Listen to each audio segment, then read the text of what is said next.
Hablemos de tesoros enterrados. Atención a aquellos oyentes que tengan el sueño de hallar uno. El pirata Barba Negra, el 17 de noviembre de 1718, muy pocas horas antes de cantar para el carnero, recibió la siguiente pregunta de un amigo. El amigo le preguntó si su mujer sabía dónde tenía él enterrados sus tesoros para el caso en que le ocurriese algo, cosa que efectivamente estaba por suceder. En realidad el amigo quería saber él, no quería saber si la mujer sabía, quería saber dónde estaban los tesoros. El pirata le dijo: el lugar lo conocemos tan solo el diablo y yo, el que viva más de los dos se quedará con el oro. Como Barba Negra murió, inmediatamente se supone que aquel oro lo tiene el diablo. Sin embargo, no faltó el que afirmara que conocía aquel sitio, el sitio donde Barba Negra había enterrado el tesoro. Un señor llamado Silvestro, que había navegado en un barco de Barba Negra, habló del río York, en Maryland, cerca de la isla de Mulderry, en la margen superior de una pequeña bahía arenosa donde se alzaban 5 árboles. Son datos muy cambiantes. 5 árboles pueden ser mañana 4 y pasado 10. Claro. Es como decirle a un tipo, pasando el perro, claro, 2 cuadras. Sí. Bueno, qué sé yo. Los perros suelen moverse de los lugares. El caso es que nadie encontró nada. Y nunca se supo del tesoro de Barba Negra, si es que enterró alguno. En general suele creerse que todo pirata enterraba un tesoro. Y tal vez no sea verdad. Había un señor llamado William Reed que recorrió los mares en su bergantín, llamado Dear Mary, bautizado en memoria de la filibustera Mary Reed. Bueno, este tipo no afanaba otros barcos, buscaba el producto de los robos de otros, buscaba tesoros.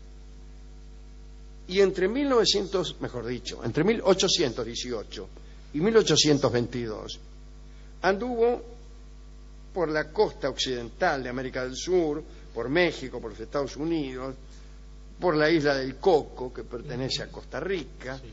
Anduvo, desenterrando, moviendo la tierra a ver si encontraba algo.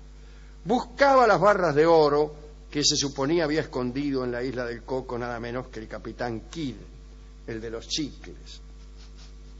Cavó en distintas partes de la costa del Perú, terminó por encontrar un viejo cementerio incaico en Jaucón, situado a unos 300 kilómetros del Cusco. Parece que descubrió allí unos cuantos cuerpos y algunas telas y curiosidades históricas, pero como no tenía este hombre ningún espíritu antropológico, dejó abandonados aquellos descubrimientos y se fue. Pero después se encontró con la historia del pirata holandés Joris van Spielberg, que había salido de la isla de Texel, que pertenece a Holanda y que está en el Mar del Norte, y que había andado por todos los océanos, y después de una vida de pillaje, regresó a Texel y parece que escondió allí sus tesoros. Después este pirata, el Van Spielberg, tuvo la precaución de morir en una riña de taberna, que es una forma de abandonar este mundo que tienen tantos piratas. Cuando están hartos de vivir, riñen en una taberna y se hacen matar. Ahora bien, enterado de la historia de este señor Spielberg, que había enterrado su tesoro en Texel, excavó William Reed en la isla de Texel durante 1 año, que es mucho excavar. En verdad, los lugares rocosos, fríos y alejados de las costas del Caribe no son muy aptos para ir a buscar tesoros. Y no se trata de que haya o no haya un tesoro, se trata de lo que cuesta cavar. ¿Me entiende lo que digo? Es decir, si vamos a buscar un tesoro inexistente, lo mejor será buscarlo en la arena, donde por lo menos es fácil hacer un agujero. O sea, para obtener el mismo resultado, es decir, nada, entre una isla cercana y arenosa o una lejana, rocosa y fría, prefiero excavar, pongamos por caso, en Santa Teresita. Claro, totalmente. Bueno, ahora bien, ese es el criterio para la búsqueda de tesoros de cualquier orden, ¿no? Tesoros en doblones de oro, sí, o tesoros del espíritu del saber, por ejemplo. ¿Qué se hace? A ver, ¿qué criterio? ¿Buscarlos en el lugar más fácil y cercano o buscarlos en el lugar lejano y difícil? Respuesta: buscarlos donde está. Claro. Algunos que conozco, algunos amigos, buscan sus verdades en la esquina de su casa, donde llegan enseguida. Y otros que también conozco prefieren irse al lugar donde más cuesta encontrarlos. Las dos cosas están mal. Sí, claro. Hay que buscarlos donde están. Salvo, y hay objetos yo mismo también, que uno crea que la búsqueda dignifica, y entonces vienen los alquimistas y dicen, bueno, el tesoro es la búsqueda. Siempre hay alquimistas de 5 pesos en todas las pizzerías, que cada vez que uno no encuentra algo le dicen que lo que uno buscaba era la búsqueda. Digo yo que sí sé lo que busco, pero la búsqueda la tengo. Busco algo que se llama de determinada manera y que si no lo encuentro no me habrá de consolar su búsqueda, ¿me entiende? Pero bueno, esto lo dicen alquimistas que cambian de alquimistas a filósofos rápidamente, como si fuera la misma cosa. Sin embargo, el barón de Montaigne decía una frase tan hermosa. Decía que la persecución de una cosa es ya la cosa. ¿Cómo no? Está muy bien, eso me gusta. Bueno, entonces, el caso es que William Reed excavó la isla de Texel durante un año. Algunos dicen que tuvo suerte porque después de salir de aquella isla vivió millonario toda la vida. No lo sabemos. Hay dos hechos. El tipo fue a excavar en busca de tesoros y después vivió millonario toda su vida. El nexo determinista hay que imaginárselo. Pero puede usted pensar, si quiere, que encontró allí tesoros. Se conocen muchas islas que han sido recomendadas para buscar tesoros. Ahí está la isla de Malpelo, que pertenece a Colombia, las islas Galápagos, la isla de Clipperton y las mexicanas islas de Revillagigedo. Hay quien dicen que los piratas enterraron sus tesoros con mucha menos frecuencia de lo que la gente anda diciendo, ¿no? Bien, la verdad es que la mayoría de los piratas no tenían tanta guita. No. Y menos para molestarse en cavar siquiera un minúsculo agujero. Fueron sobre todo los bucaneros del Caribe quienes hicieron uso de tales escondidas. Pero es así, yo le voy a explicar cómo es esto. A ver. El problema era el Océano Pacífico. Bien. Si vos ibas a afanar del Caribe al Pacífico, cruzabas por tierra el Istmo. No estaba el canal de Panamá, claro. No estaba el canal de Panamá. Ibas, afanabas, y cuando volvías tenías que cruzar de nuevo, a pie, un lugar dificilísimo, con selva, escarpado, mojitos, sí. lleno de piedras, enfermedades. Entonces, por lo general no podías llevártelo todo. Tenías que venir muy, muy ligero, muy ligero. Incluso los barcos de los piratas eran rápidos, eran barcos rápidos. Pero bueno, cuando ibas por tierra tenías que no llevar demasiado. Y claro, te daba no sé qué. Traía 100 kilos de oro. ¿Cómo los llevo? Bueno, llevo 30. ¿Y qué hago con los otros 70? Y los entierro. Y entonces sí los enterraba. Los entierro y después vuelvo y los traigo. Ahí se enterraba algún tesoro, ¿no? Un esclavo de Francis Drake, llamado Diego, al que se le había otorgado la libertad, le dijo un día al pirata, le dio un dato, cómo podía apoderarse de una serie de barcos españoles que llevaban tesoros llegados de Sudamérica por el Golfo de Panamá. Y Drake planeó el ataque, que fue en la costa del Pacífico, y tuvo éxito. Consiguió robar una carga de alrededor de 190 mulas. No, consiguió robar 190 mulas.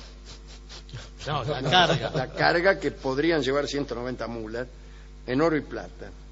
Y, bueno, como no podía trasladarlo, enterró la mayor parte del botín y después, cargados de oro hasta donde pudieron, bajaron por la jungla hasta llegar a la costa.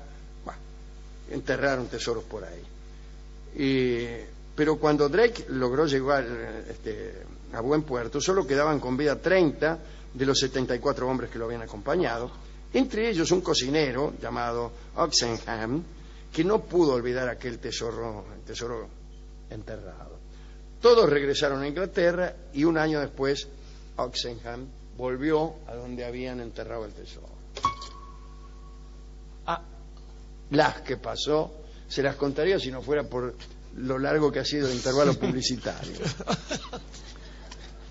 El caso es que llegó ahí Sí. y encontró lo peor que podía encontrar: los agujeros vacíos. No. Otro se le había anticipado. El buscador de tesoros tiene que pasar rápidamente a la acción. Ujú. Claro. No puede demorarse.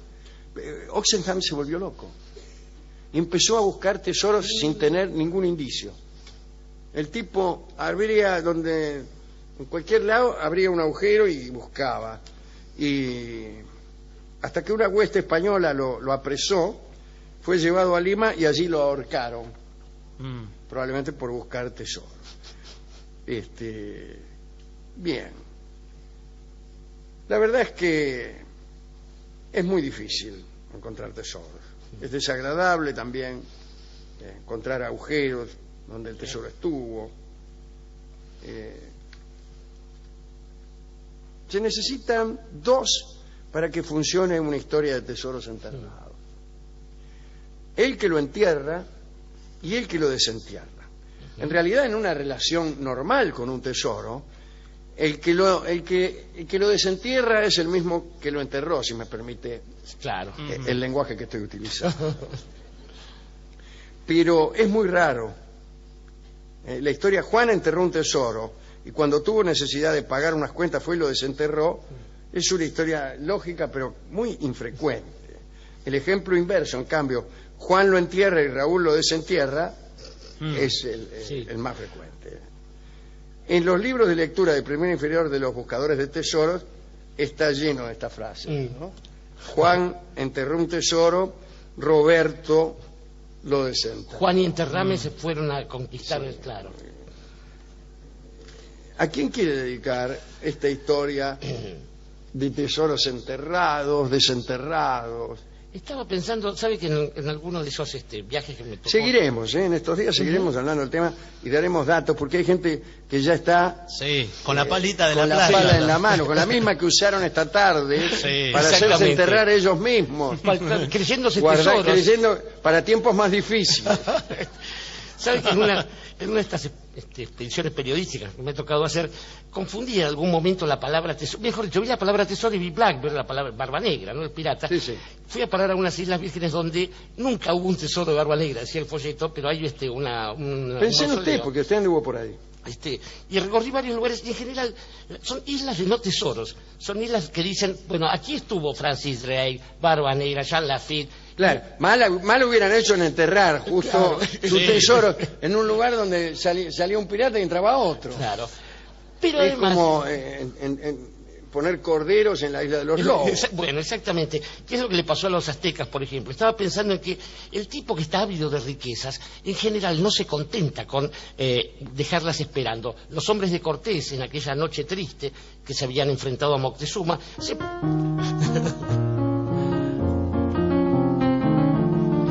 Y si vieran los aztecas cómo se ponen sabecas cuando no los ven a los dos. Pero se guardaron ese tesoro que estaba allí para nada y se hundieron en las aguas y murieron.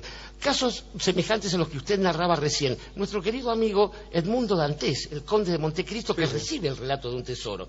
Y ahí se da otra vez este asunto. Ahora, un tipo preso y que no va a ser nunca dueño de aquello que enterró, ¿es tan generoso como para dárselo a otro?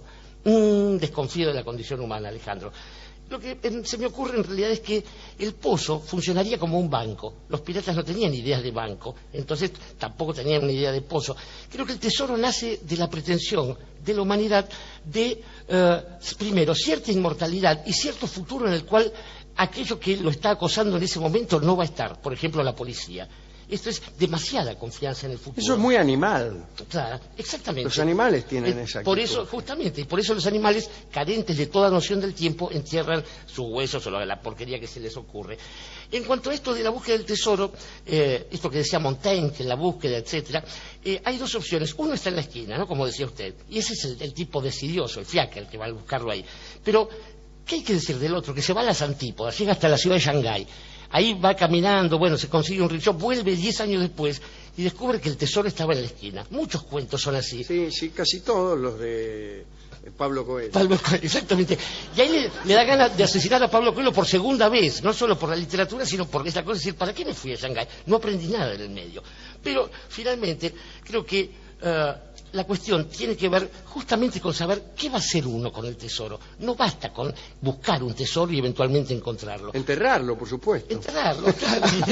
Esa es la idea. ¿Para qué sueño yo con encontrar un tesoro? Sino para enterrarlo. Sí, porque pretender que uno tiene una idea correcta del futuro, una idea correcta, o por ejemplo del valor de la porquería que haya enterrado el día de mañana, se parece a esas historias que ocurren con el avión del correo que se cae, por ejemplo, porque todo en el hombre está marcado por algo que es superior a él y que no es ni el poder ni ninguna otra cosa que no sea el tiempo.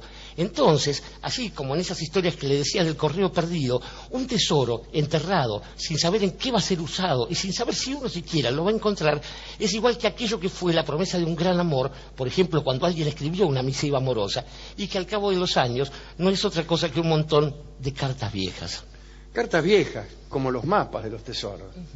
Los mapas de los tesoros son cartas viejas. Pero sirven. Y en ese sentido, Karina Biorlegui ha cantado este tango que vamos a escuchar ahora.